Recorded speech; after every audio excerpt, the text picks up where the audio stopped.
hacer para la bendición? Las farolas del instinto se encendieron, ahora se ve mejor. Se hizo la luz. Se nos ha hecho tan corta la publicidad que nos ha cogido desprevenidos, pero ya estamos de vuelta. Mira, lo habíamos dejado aquí. Yo quería preguntarle a Alain una cosa, que tengo una curiosidad terrible. Dice que formaste parte de las GAE en España. Sigo siendo parte de las GAE. ¿Y cómo llegas a eso? A ver, yo estoy con SGAE desde el año 1999. Es decir, que ya tengo, creo que 26 años con SGAE. Llego porque, como yo empecé a escribir tan jovencito, de hecho, las primeras entrevistas, las primeras cosas que salen mías, ya en carrera y demás, siempre decía, soy un compositor que canta, no un cantante que compone. O sea, yo lo decía al revés, ¿no? Y es verdad, escribía más en aquel momento. Y entonces me traen unas propuestas editoriales en aquel momento, que para la Cuba de aquel momento era muy interesante, porque era una editora foránea, era una sociedad de gestión foránea con un contrato editorial foráneo, y era SGAE. Me hace una propuesta muy seria, muy interesante, y yo estoy con SGAE todavía hasta la actualidad. Para todos nuestros amigos que no sepan lo que es la SGAE, yo lo sé por deformación, es Sociedad General de Autores de España, que yo, no había escuchado muchos casos. Sí, en Cuba, en Cuba hay muchos artistas con SGAE. Sí. Sobre todo ya en la actualidad, no es algo raro ya en la actualidad. Era más raro en aquel momento, final de los 90.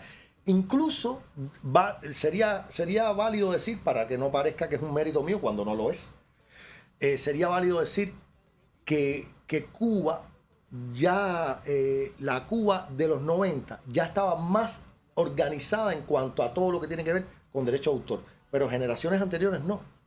Y hubieron muchos himnos mundiales que ni siquiera estaban registrados. Se perdieron. Y se perdieron. Y se perdieron fortunas. Sí. Tanto de los autores como sus herederos después de que murieron. Y hubo quien sí le dio tiempo a organizarse, hubo quien no. Cuba tiene ese matiz que es muy interesante, que era que de cara a los derechos de autor se incorporó tarde a esa cultura del derecho de autor, a esa organización. Entonces yo me ocupé temprano de tratar de beber de esas anécdotas, algunas eran tristes, y decir, no, espera, y yo me organicé muy temprano en cuanto a todo el tema autoral, editorial. Tú tienes cosas como compositor bastante conocidas. Ahora vamos a hablar un poquito de eso. Tuviste 5 años en Cuba que estuviste haciendo espectáculos en el Hotel Nacional de Cuba, Le Parisien. En el Parisien, y eso fue la universidad, eso es la universidad. Eso te iba a preguntar, desde 1997 hasta el 2001, más o menos. Después de la etapa de regreso, ya después de todo eso que hemos ¿Cómo fue esa etapa? Es el Tosco el que me manda para ahí. José Luis, en paz descanse, entre las tantas cosas que le voy a agradecer. Yo estoy primero, durante casi 2 años, trabajando con él en su estudio, o casi 2 años, ¿no? Y cuando ya él se cansó de eso, o él entendió que ya yo tenía una formación que ya debía ir a un siguiente nivel, la manera que él eligió de decirme, ¿estás listo? Fue decirme, chama, están buscando cantantes de Parisien y ya yo te mandé para allá. Ve a probarte que ya yo te mandé para allá. Es decir, a mí me sirvió tanto el tránsito, el paso por la vida de ese hombre, que yo nunca voy a poder olvidar, que cada cosa, desde que toqué aquella puerta hasta los 30 años, él lamentablemente ha fallecido, o sea, ha desaparecido físicamente, ha dejado un legado musical y más, pero yo estuve hasta la pandemia, por así decirlo, que es cuando lo dejo de ver, siempre de una forma u otra estuve en su vida, porque yo no podía desprenderme de aquello, yo bebí mucho de esa fuente. Entonces es José Luis el que me manda a los cabarets, y el maestro Rafael Hernández, director del gran espectáculo de Parisien. Imagínate, era el segundo show de Cuba después de Tropicana. Eran las superproducciones, más de 100 artistas, a veces. Yo estaba una cosa impresionante, pero además muy colorido. En fin, aquello a mí me enamoró desde el primer momento. Y el maestro Rafael Hernández me da la oportunidad de insertarme en su elenco. Habían cantantes fabulosos, mucho mejores que yo. Esa es la verdad. Habían cantantes tremendos de distintas generaciones, fabulosos cantantes, algunos estarán por distintas partes del mundo. Rey Ríos creo que vive aquí, vive aquí en Miami, porque yo una vez hablé por teléfono y creo que estaba todavía acá en Miami. Todos eran excelentes cantantes y de todos aprendí, porque yo una vez más era el más chiquito. era el más joven de edad en aquel momento, ¿no? Era muy joven. Entonces yo absorbí todo lo que pude, de Rey, de Duani, de Juan Carlos, del otro, el otro. Y ese paso me sirvió de mucho, porque el cabaret, y lo digo siempre, es para el cantante lo que el teatro para el actor. O sea, cuando un cantante pasa por el cabaret, aprende a no tropezar, a no pisar una bailarina, una figurante, aprende a dónde se mira para que el último te reciba de la misma manera que el primero, aprende a que ningún escenario le quede grande. Eso te lo da el cabaret, eso no te lo da la academia, eso es como otra academia. No, y te decía el otro día Ramoncitín, y yo creo que lo puedo hilar un poco lo que estás hablando, que yo también me he topado con gente que es muy buena cantante, que técnicamente es muy correcto, que todo perfecto, y sin embargo a la hora de interpretar, no interpreta. Y yo creo que también el cabaret te da mucho eso. Bueno, Ramoncitín, Javier, Ramoncitín, imagínate, solamente la familia de Ramoncitín ya es una universidad, ya es una academia, solamente su familia. Pero él no lo decía el otro día. Es un día. privilegio. Y él tiene un recorrido, Ramoncitín tiene un recorrido, yo lo respeto y lo quiero mucho. Y efectivamente, te lo retrató tal cual. Hay artistas, más allá de si son masculinos, femeninas, que tienen técnica, tienen un dominio tremendo desde el punto de vista incluso vocal o musical, y sin embargo cuando se suben ahí, lo que no tienen es stage, no tienen escenario, no tienen escena, no tienen proyección. Y no llegan, no interpretan, o sea, tú estás escuchando algo que es muy bonito, que lo escucharías igual en tu casa sentado, pero no te llega de la misma manera que otra gente te hace llorar, o te eriza la piel, o al cabo así. de los años, esto te lo puedo decir ahora, Javier, a lo mejor en otra etapa de mi vida la respuesta sería otra. Pero hoy te puedo decir convencido que hay una parte que te la pone Dios. Fíjate, esto no tiene que ver ni con la academia ni con nada. Hay una parte que Dios te toca con el dedo o no. Es decir, ¿cuántos Lionel Messi hay? Hay uno solo. ¿Cuántos cristianos hay? Hay uno solo. Entonces, visto así, lo puedes ver por disciplina, llévalo a lo que tú quieras, a tu mundo, a la pelota, a lo que tú quieras. Está la formación, está la parte teórica, incluso la práctica, está el tener o no talento. Todo eso está muy bien. Pero hay una parte en la ecuación, no sabría decirte qué porcentaje, pero hay una parte que la pone Dios. Y es o te lo da o no te lo da. No te lo da. Y cuando te lo da, en el caso del arte, y específicamente en el caso de la música, ocurre lo siguiente. Puede venir una persona por la calle, fíjate, que a lo mejor en ese momento su economía no es la soñada, y a lo mejor no está vestido como quisiera. Vamos a tratar de entender este contexto. Está el muchacho o muchacha joven que todavía no ha triunfado, su economía todavía no es la soñada y por tanto su imagen general no es la que quisiera, y sin embargo algo llama la atención de ella o de él. Y algo tiene que todavía no ha cantado, todavía no se ha subido, y algo pasa que dicen, es él. Es el que tiene ese ángel. Ese ángel, exacto. Eso, ya esa parte la pone Dios. Sí. Porque entonces puede también ser el ejemplo contrario. Alguien que tenga todos los poderes encima y no pasa nada. Yo lo vivo eso, como tú sabes, que yo, por los lugares que yo tengo, pasa mucha gente muy, muy, muy talentosa. De verdad que yo me siento muy feliz de la cantidad de gente talentosa que pasa por ahí. Y al final, muchas veces ves 10 pianistas y todos son espectaculares. Pero hay alguno que resalta sobremanera, y no tanto por cómo toca, sino por lo que te llega, por cómo transmite, por incluso mira cómo sonríe en el escenario. Porque yo te diría, el piano es el mismo para todo el mundo. Ajá. Y el dominio o más allá de... A ver, si conduces un coche, si los tres conducimos el mismo coche, los tres vamos a conducir de manera diferente. Claro. Pero el freno es el mismo para los tres, el acelerador también, las marchas también, o las velocidades, ¿no? Sucede lo mismo con la música. Yo se lo digo muchas veces a mi hermana, nadie toca igual a nadie. No. Y el pentagrama es el mismo, pero nadie toca igual a nadie. Entonces, hay una parte que es teórica, estamos de acuerdo. Hay una parte que es práctica, hay una parte que es talento, pero hay una parte que la pone Dios. Sí, definitivamente, estoy de acuerdo contigo. Después de la época de ahí, haces tu carrera en solitario. No, de ahí viene la época de bamboleo. Ay, de bamboleo, de mi amigo Lazarito. Porque allí iba a buscarme Lazarito. De mi amigo Lazarito. Sí. ¿Cómo fue esa época para ti? Porque ahí tú incluso hiciste bastantes composiciones muy conocidas. Ahí, que se hicieron muy famosas. Lazarito y yo hicimos un binomio El chisme. de trabajo que fue tremendo. ¿Por qué? Porque estando yo en el Parisien, en esa época, sobre todo en la parte final, me volví como el muchacho que estaba de moda en Cuba. Él era un chamaquito.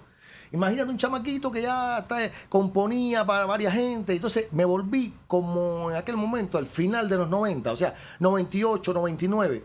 Yo era como el chamaquito que todas las orquestas querían. ¿Por qué? Porque era el que escribía, entonces cantaba, escribía. Entonces no hubo prácticamente una agrupación en Cuba que no me hiciera una propuesta para que me fuera del cabaret a integrar, que todas eran maravillosas. Hubiera sido un honor en cualquiera.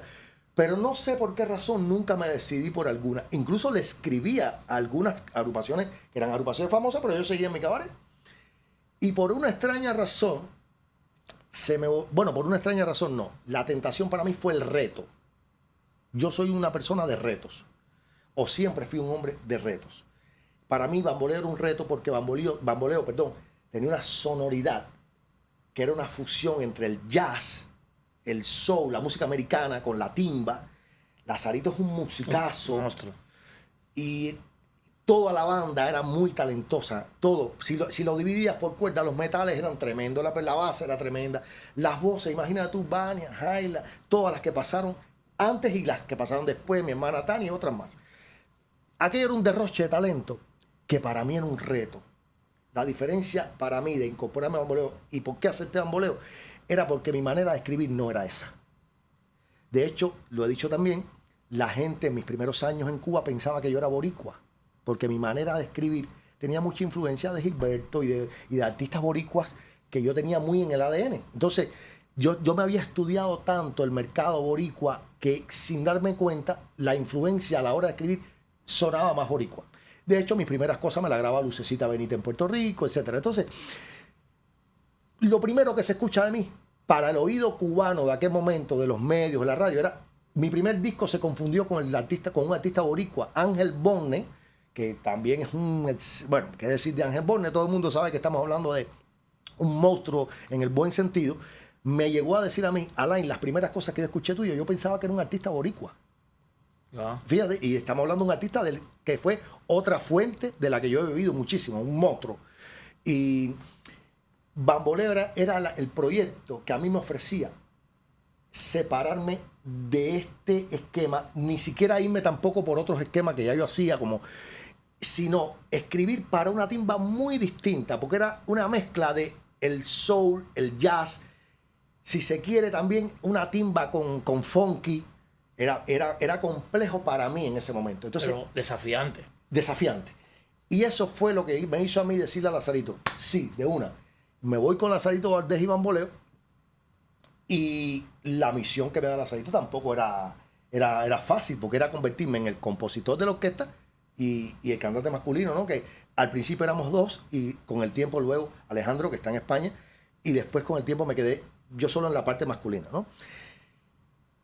Yo recuerdo que yo me voy a Portugal porque para unirme a Bamboleo, yo me voy con Bamboleo, pero el Instituto Cubano de la Música me exige que cumpla con un contrato que yo tenía firmado. Los contratos hay que honrarlos, por supuesto. Y yo tenía un contrato firmado con el casino, con el Parisien, tenía que cumplir un contrato en Portugal con el Casino de Figueiras, que eran 6 meses, casi 7 meses allá. Y yo dije, Lazarito no me va a esperar. ¿Quién va a esperar por un artista tanto tiempo? Y Lazarito me dijo, yo te voy a esperar, y siempre me gusta darle ese crédito porque cumplió su palabra. A Lazarito Valdés, donde quiera que esté, él sabe que está por aquí. Está por aquí, pero donde quiera que esté, si escucha esto, él sabe que esta anécdota que estoy diciendo, me gusta siempre, el mérito es de Lazarito, el crédito es de Lazarito, no es mío. Porque él me dijo, yo te voy a esperar, pero con una sola condición. Y es, te llevas la música de Bamboleo para allá. Y lo único que tú vas a escuchar esos 6 meses es Bamboleo, porque cuando tú regreses, tienes que tener metido el estilo de Bamboleo en la piel. El ADN. Muy bien eso. Sí, fue muy visionario de su parte en aquel momento porque me tentó, me retó, me trajo consigo a mí una oportunidad que siempre voy a agradecer. Y así lo hice. Yo solamente escuchaba Bamboleo en Portugal. Por eso las primeras canciones que escribo para Bamboleo son portuguesas, porque las escribo en Portugal. Mira, te voy a hacer una preguntita, porque si no lo voy a dejar a Pablo, que no quiero que se pierda el segmento tan bonito Pablo que tiene. Ese de con permiso, te voy a poner en un compromiso. Mira, te voy a preguntar, ¿a ti te gusta el vinilo? Porque te tocó, ahora que dices lo de Portugal, aprovechando el enlace con eso, ¿a ti te gusta el vinito, Daniel? Mira, te voy a decir al aire lo que me atreví a decirte antes de empezar, porque cuando yo supe que venía al mundo de nada más y nada menos que de personas que son sommelier, aquí yo me subordino totalmente. Aquí yo soy, te voy a confesar algo. Un libro de un compañero de ustedes, un libro hace más de 10 años, o tal vez 10 años, el libro Mi Pasión Gourmet, de Yamil Peregrino. Grandísimo sommelier. Exactamente. Un amigo entrañable me dice, tú tienes que leerte este libro. Ese libro a mí me cambió muchas cosas en mi vida, muchas cosas. Desde el punto de vista de gustos, desde el punto de vista de conocimientos, al menos los básicos de cosas que a veces ni me imaginaba. A partir de ese libro, me empecé a interesar en el vino. Es decir, hasta ese libro, porque yo soy astemio, yo no bebo nada con alcohol, nada. Pero cuando yo leí ese libro, a partir de ese libro, a mí me gustan mucho los habanos, me gustan mucho los tabacos, yo no fumo cigarrillos, nunca fumé ni bebí. Y no por nada en particular, es que nunca lo hice. Y entonces, a partir de ese libro, empecé a interesarme en el vino. Entonces, me gusta mucho el vino, sobre todo el vino tinto, y principalmente dentro de la gama de las uvas, yo me identifico, al menos mi gusto, con el Cabernet, con la Cabernet. Me gusta mucho. Y también me gustan, por supuesto, otros vinos. Entonces, otros vinos blancos. Sí, sin duda. Entonces yo tengo que decir, no soy lo conocedor que me gustaría, pero ese libro me cambió mucho, y lo voy a agradecer siempre. Y a partir de ahí, sí, me encanta. Interesaste. Bueno, vamos a hablar un poquito de vino. Lo primero, antes de nada, ha hecho mención Alain a una persona que es un grandísimo profesional. Y yo, antes de cámara, le estaba diciendo a Alain y a Pablo, les estaba diciendo que Yamil probablemente, aparte de ser un grandísimo sommelier, probablemente debe ser de los mejores del mundo en maridaje de vino y tabaco. O sea, aparte de ser un gran profesional como sommelier en general, en concreto, con el tema del maridaje de vino y tabaco, es un grandísimo profesional. En los dos programas anteriores estamos hablando de vino español, pero va a llegar un momento en el que vamos a empezar a hablar de vinos de otros países. Por supuesto, vamos a llegar a California, vamos a traer algún artista que ya está programado, que es cubano-americano, que probablemente tenga más influencia con el vino de California, y vamos a aprovechar el invitado que viene generalmente para hablar de vino de otro país, ¿no? Pero en este caso, bueno, aprovechando lo que acaba de decir Alain de Portugal, nos ha venido muy bien porque Portugal está al lado de la parte de España de Galicia. Correcto. Y entonces hoy vamos a hablar de la tercera denominación de origen más famosa que tiene España. Hablamos de Rioja, que era la más antigua. Luego después hablamos de Ribera de Duero, que es actualmente la más famosa de vino tinto. Y hoy nos vamos por una de vino blanco, que es Albariño. En realidad todo el mundo habla de denominación de origen Albariño, pero en realidad no es Albariño. Albariño es la uva. En realidad la denominación de origen es Rías Baixas. Y la uva es Albariño y ya todo el mundo le llama al vino por esa uva. A su vez, es una de las denominaciones de origen también más antiguas que tiene España. Data de 1988, el vino blanco. Y es un vino que tiene unas características que tienen mucho que ver. Yo siempre lo digo cuando hablo de las denominaciones de origen. El vino tiene mucho que ver con el lugar donde se hace. Entonces tiene que ver mucho con la temperatura, tiene que ver mucho con el suelo, tiene que ver mucho de si en el lugar llueve o no llueve. Galicia es un sitio donde hay un microclima, donde llueve constantemente todo el año, donde el suelo es rico, bien húmedo, y entonces hace unos vinos extremadamente frescos, súper agradables. En el caso del Albariño es un vino que esa uva han intentado cogerla, llevársela a otras partes del mundo, han intentado clonar el vino y nunca han conseguido hacer algo que se parezca, como por ejemplo hay Cabernet en muchas partes del mundo. Exacto. Hay Merlot en muchas partes del mundo, pero sin embargo el Albariño no han conseguido, porque no han conseguido copiar el suelo ni la temperatura del lugar, que es muy, muy especial. Y es muy raro encontrar algo parecido a la temperatura que hay en Galicia, que está pegada a Portugal. Son vinos muy fresquitos, son vinos que te dan aromas a melón, aromas a melocotón, aromas a manzana, o sea, cosas muy frescas, ¿no? Como muy afrutadas. Porque luego en vinos blancos, creo que por aquí me van a hacer luego alguna pregunta, en vinos blancos hay como varios puntos, ¿no? Hay vinos que son fruta pero cítrica, que son lo que la gente te dice, no, a mí hay vinos que son un poco intermedios, como el Sauvignon Blanc, uvas que son un poco intermedias, como el Sauvignon Blanc, y luego hay otras uvas, como el Pinot Grillo, como el Albariño, que son frescas, que son como afrutadas, que son como cosas muy agradables. Entonces, Rías Baixas, todo el mundo cree que hay una sola área, pero hay 4. Hay una en donde obligatoriamente los vinos tienen que tener 100% la uva Albariño, pero las otras 3 permiten que el vino tenga solo el 70% y las otras uvas pueden ser otras uvas permitidas en la denominación de origen, que es la Traixadura, el Caíño Blanco y otra uva más, que pueden tener hasta el 30%. Son vinos muy ricos. Como te decía, notas a manzana, melocotón, pomelo, etc. Pablo, sí, cuéntame cosas. A ver, estaba yo razonando, ¿no? El tema del blanco y sus maridajes. Normalmente, o de manera tendencial, o casi siempre escuchamos blanco con pescado, tinto con carne roja. Ahora, hoy estamos hablando del blanco. Háblame de los matices del blanco con pescado. Bueno, o con carnes blancas. Antiguamente esos eran como reglas totalitarias. Hoy en día, gracias a Dios, eso ha evolucionado mucho. Sí. Y yo siempre pongo, por ejemplo, un ejemplo, ¿no? Te dicen que el vino blanco con el pescado, pero es que todos los vinos blancos no son iguales. Por ejemplo, yo siempre pongo el ejemplo del ceviche. Ustedes, yo no sé si les gusta el ceviche peruano. Muchísimo. Bueno, el ceviche peruano, para preparar ese plato le echas muchísimo limón. Correcto. Sí. El limón es un cítrico. Si tú, a su vez, pides un chardonnay, el chardonnay también es muy cítrico.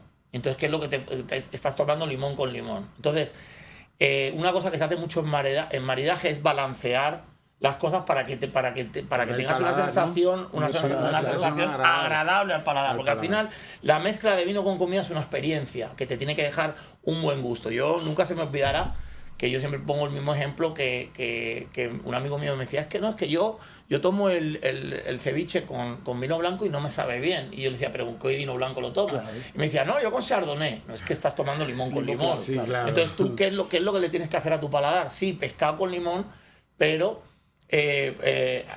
cógete un vino que te balancee el limón del ese. Claro. Por ejemplo, y me decía, bueno, ¿qué? Bueno, si tú te fijas bien y tú vas a restaurantes peruanos en Miami, se vende muchísimo Pinot Grillo y muchísimo Albariño, porque es lo que muchísimas veces balancea y matiza ese cítrico tan duro que tiene el ese. Muy bien, pero el tiempo, y yo quiero hacerle las preguntas. Vamos, todo tuyo. Yo quiero hacerle las preguntas a Alain, que con permiso te voy a poner en un compromiso. Adelante. Ajá. Yo he estado muy extasiado escuchando todo lo que has dicho. Me parece tu plática y tu nivel de comunicación muy alto, muy positivo, y genera en el programa un status quo muy sabroso, por decirlo de alguna manera. Primero, me agrada mucho el convencimiento que tienes del propósito de Dios contigo. Creo que en más de una ocasión reiteraste que Dios tiene un propósito con nosotros, y si no está, ni antes ni después. Es como Dios manda. Eso me gustó. Lo otro es que en el estudio y durante la intervención en tu programa, en el programa, me he convencido y me he retroalimentado de tu alto nivel profesional, no solo de la música. Porque sí, él ha hablado con muchos elementos sobre la música, pero evidentemente la manera de expresarte dice mucho de tu nivel profesional. Muchas gracias. Y lo otro, eres un soñador, un motivador, que tienes la capacidad de ir al futuro, regresar y contarlo. Fíjate, no sé si soy tan... Sí, no, que no se te olvide eso. Ahora quiero preguntarte algo. Administración de empresas y marketing. Incluso un libro sobre el tema, ¿cierto o falso? Un libro sobre, sí, un libro sobre el éxito. Sí, sobre el éxito. Desde mi perspectiva. Desde tu perspectiva. Un libro más bien sobre los distintos matices del éxito, pero no contado de la perspectiva más bien cuestionando el éxito. O sea, los tipos de éxito, sí, y hasta las qué visiones que punto, tienen las personas del éxito. y como las personas que de alguna manera hemos conocido el éxito, cómo se omiten los fracasos. A mí no me gustan omitir los fracasos. Para ti, rápido, tu versión de éxito. Ok. Porque yo no he podido leer el libro. Sí, mi versión del éxito, cada uno tiene su libro. Sí, la mía está en la superación, en la constancia, en la repetición de levantarte cuantas veces te caigas, en el reto de proponerte ser mejor cada día. Desde tu visión, ¿te consideras exitoso? Si yo te respondo, Pablo, si yo me considero exitoso, probablemente, te voy a decir cómo termina mi libro. Mi libro dice al final, de otra manera, pero dice, yo no sé si he sido exitoso, pero lo que sí puedo decirte es que en mi vida, que es una sinfonía, me quedan unas cuantas notas todavía por tocar. Muy bien, complacido con tu respuesta. Estamos casi al límite. Has hablado de alguna manera del tema de los vinos y quiero que te voy a hacer una pregunta. Te voy a hacer una pregunta y quiero que me respondas. Yo voy a probar con una palabra. Adelante. Sí, lo voy Vamos a Aquí brindar. vale todo y no hay pasión ni prejuicio. Brindemos pues. Por Alain, Gracias por la invitación. Por el éxito, por el programa y por todo lo que estamos aquí. Ahora vamos a compartir. Del vino, dijiste que te gustaba el tinto. Me o gusta el mucho blanco. el tinto. Me gusta mucho el tinto. El blanco también. También. Y quería aportar una cosa porque ya, yo sé que estoy ante expertos. La carrera, la vida, me puso en la vida hace 24 años atrás a mi compadre español de Galicia, de Orense, y por él llegué a Daniel Huertas del Palacio de Arganza. Que en paz descanse. Wow. Riquísimo. Bueno, por mi parte, te dejo. Yo lo que ya, porque yo tenía bastantes más cosas, pero evidentemente el tiempo de la Porque yo hablo televisión. mucho, porque yo hablo mucho. No, al revés, ha sido una maravilla, todo lo Salud, contrario. salud. Bueno, antes de que se nos olvide, vamos a darle las gracias al restaurante El Andaluz, a su chef Chago, que todos los días es el que nos surte. Mira, lo que tenemos aquí es una tortilla de patata típica española y un crujiente de berenjena con jamón ibérico y miel. Bueno, nada, eso está en la 1001, restaurante El Andaluz, 1001 del Southwest, con la 67 Avenida. Rápido, Alain Daniel, conciertos futuros. Sí, en septiembre van a haber fechas, en octubre también, ya está el tour de vuelta andando. El otro día empezó el tour en Flamingo. Hay cositas por el camino, porque hay cositas en un lugar que tengo hasta la foto, me encanta el lugar. No voy a anticipar, sí, no. Bueno, hay cositas. manténnos informados. Sí, hay cositas con los dos shows. Ya está el tour de vuelta y tanto en el show bailable grande como en el show romántico, el íntimo. Hay cositas aquí en la ciudad de Miami y en otras. Manténnos informados porque será un placer saber e incluso en el mismo programa decirle a la gente que te puede ir a ver. El honor es ha para sido un auténtico placer y un auténtico honor tenerte aquí. El lujo, Muchísimas gracias. Y como decimos siempre cuando nos estamos despidiendo, beban vino, porque nunca una historia interesante empezó con una ensalada. Genial. Chao. Bye, bye. Vino y placer para la bendición. Las farolas del instinto se encendieron, ahora se ve